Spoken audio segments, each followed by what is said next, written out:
नगर जिल्ह्यातील कोपरगाव मतदारसंघ हा सहकाराची पंढरी म्हणून ओळखला जातो। काळे, कोल्हे, अवताडे, रोहमारे, परजने अशा दिग्गज घराण्यांनी या तालुक्याला आकार दिलाय। तालुक्याचे राजकारण काळाच्या ओघात बदललं आणि सत्तेची खुर्ची फक्त काळे व कोल्हे या दोन घराण्यांभोवतीच फिरत राहिली।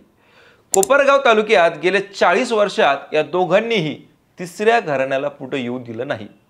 संजीवनी व कोळपेवाडी या दोन्ही कारखान्यांमुळे या तालुक्यात सुबत्ता आली। त्या सुबत्तेवर तेथे सहकाराचे राजकारण उगवलं आणि बहरलं देखील। 1978 ते 2023 या 25 वर्षात कोपरगावात फक्त काळे आणि कोल्हे यांच्यातच विधानसभेची निवडणूक रंगली।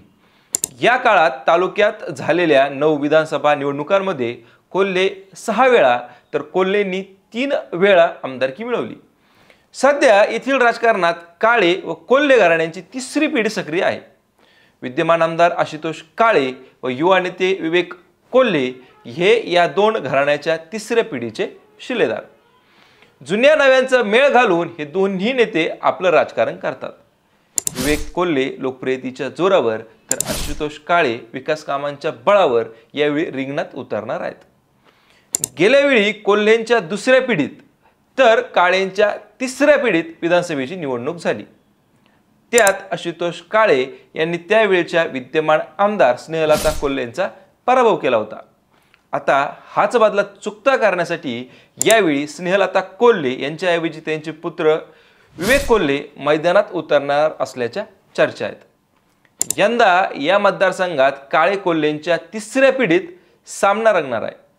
मात्र या सामन्यापूर्वी दोनही युवा नेत्यांना अडथळ्याची शर्यत पार करावी लागणार आहे। आशुतोष काळे हे सध्या राष्ट्रवादीच्या अजितदादा गटात आहेत। कोल्हे कुटुंब हे गेल्या 10 वर्षापासून भाजपमध्ये आहे। राज्यात सध्या भाजप व अजितदादा गटाची युती कायम आहे। म्हणजेच कोपरगावची जागा महायुतीत कुणातरी एकाला मिळणार हे नक्की। आता स्टँडिंग आमदार म्हणून आशुतोष काळे यांना तिकीट मिळालं तर कोल्हेंना दुसऱ्या पक्षात जाणं किंवा थेट अपक्ष लढणं हाच एक पर्याय राहील। काळेंचे देखील सेम असंच। महायुतीनं कोल्हेंना तिकीट दिलं तर काळेंनाही दुसऱ्या पक्षातून किंवा अपक्ष लढावं लागेल अशी स्थिती निर्माण होणार आहे। या दोनही युवा नेत्यांचा सध्याचा मूड जर पाहिला तर कुणीतरी एक थांबेल असं दिसत नाही। त्यामुळेच या मतदारसंघातून एक जण महाविकास आघाडीच्या गळाला लागेल ही सुद्धा चर्चा कित्येक दिवसांपासून सुरू आहे। पक्ष बदलाच्या चर्चेत सध्या विवेक कोल्हेंचं नाव आघाडीवर आहे। शरद पवार, बाळासाहेब थोरात आणि संजय राऊत या महाविकास आघाडीतील नेत्यांशी असलेले कोल्हेंचे संबंधच या चर्चांना जास्त खतपाणी देत आहेत। थोरातांसोबत जाऊन कोल्हेंनी विखेंच्या ताब्यातून गणेश कारखाना हिसकावून घेतला, तर दुसरीकडे कोल्हेंचे कार्यकर्ते काही दिवसांपूर्वी थेट शरद पवार यांच्यासोबत जाऊन त्यांची भेटच घेतली, काही बोलणी केली। भाजपमध्ये असूनही कोल्हेंचे विखेंशी सुद्बरही पटत नाही याची कल्पना सर्व जिल्ह्यातील जनतेला आहे। आता हे कारण देखील कोल्हेंच्या पक्ष बदलाच्या चर्चेचं आणखी एक कारण ठरत आहे। आता काळे कोल्हेंच्या घराण्यातील युवराजांची फाईट डोळ्यासमोर जर ठेवली तर यंदा कोण बाजी मारेल हा प्रश्न सध्या तरी सोपा नाही। कारण विवेक कोल्हे हे लोकप्रियतेच्या जोरावर तर आशुतोष काळे हे केलेल्या विकास कामांच्या जोरावर सध्या तालुक्यात फिरताना दिसत आहेत। दोघांकडे साखर कारखाने आहेत, दोघांकडेही युवक कार्यकर्त्यांची फौज आहे, दोघांकडेही सहकाराचा तगडा अनुभव आहे। त्यामुळे या दोघांमध्ये कुणाचे पारडे जड आहे हे सध्या तरी छातीठोकपणे सांगता येणार नाही। मात्र या दोघांच्या ताकदीचा मागोवा नक्कीच मानता येईल।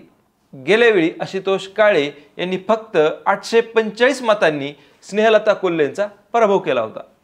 विशेष म्हणजे या निवडणुकीत अपक्ष उभे असलेले मंत्री राधाकृष्ण विखे यांचे मेहुणे राजेश परजने यांनीही तब्बल 15,382 मतं मिळवली होती। कोल्हे व विखे हे दोघेही गेल्या वेळी भाजपमध्येच होते।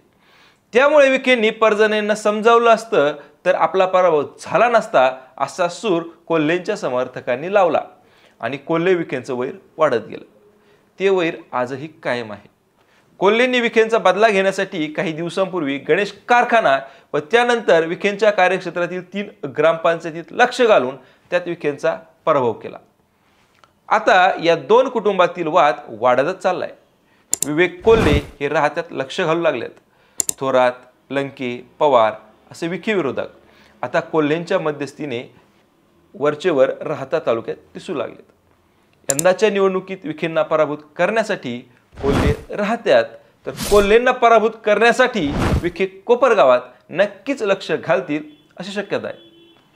कोपरगाव विधानसभा कार्यक्षेत्रामध्ये 6 महसूल मंडळ आहेत. त्यापैकी पुणतांबा आणि चितळी ही 2 महसूल मंडळं राहता तालुक्यातील आहेत.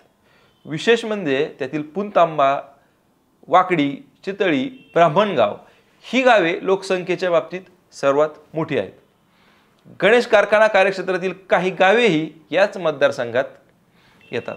त्यामुळे कोळपेवाडी, संजीवनी व गणेश या 3 साखर कारखान्याच्या पट्ट्याचा मिळून कोपरगाव विधानसभा मतदारसंघ तयार होतो. गेल्या वर्षी झालेल्या तालुक्यातील 17 ग्रामपंचायत निवडणुकीपैकी 11 ग्रामपंचायती काळ्यांनी ताब्यात घेतल्या होत्या. तर राहता तालुक्यातील पण कोपरगाव विधानसभेत येणाऱ्या पुणतांब्यासारख्या मोठ्या गावांमध्ये कोल्हेंनी वर्चस्व ठेवलं होतं. आशुतोष काळे हे गेल्या 5 वर्षात कोपरगाव तालुक्यात 3000 कोटींची विकास कामे केल्याचा दावा करतात. तर कोल्हे हे बेरजेचे राजकारण करताना दिसत आहेत. यावेळी विखेंनी ठरवल्यास ते पर्जन्यांची ताकद काळ्यांमागे उभी करण्याची शक्यता आहे. असं जर झालं तर काळ्यांची ताकद वाढणार हे नक्की. या उलट कोल्हे हे आपल्या सर्वसमावेशक चेहऱ्याला समोर ठेवून थोरातांच्या मदतीनं बेरजेचं राजकारण करण्याची शक्यता आहे. या मतदारसंघात दोघांची ताकद सारखीच असल्यानं ऐनवेळी कोण कोणते डाव टाकतोय यावरच हारजीत ठरणार आहे. काळे कोल्हेमध्ये कोण बाजी मारेल, तुम्हाला काय वाटतं हे आम्हाला कमेंट करून नक्कीच कळवा.